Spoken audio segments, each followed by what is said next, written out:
Today, the state of Ohio had their statewide tornado drill earlier this morning. This is a good time to remember where the safe spot is inside your home. Let's take the all-American home, okay? Let's say that you don't have a basement.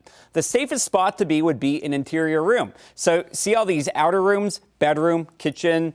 As we head up to the garage, living room, you want to avoid those areas. You want the stairwell, a hallway, or a closet. These areas shaded in green would be the safest spot to be in the event of a tornado warning. You want to avoid windows and doors, and you want to avoid outside walls, any kind of wall that connects you to the outside, covering yourself with a blanket, mattress, in some cases even a helmet. Now, if you do have a basement, obviously that's ideal. You're actually underground. You have the home's foundation, and that's not being swept away, so that's ideal.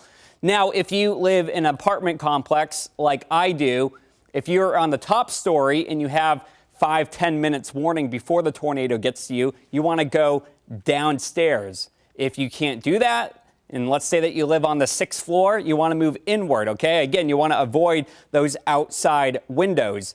And then you also want to protect your head, like we just mentioned, covering it with a mattress, getting inside a bathtub, anything that could protect you from flying debris would be ideal. Again, the difference between a tornado watch and warning: a watch, conditions are favorable. A warning, that just means this is happening right now. The threat is imminent and you got to protect yourself. Of course, we are tracking the threat of a few storms tonight, and Chief Meteorologist Jerry Martz will have more on that in a few.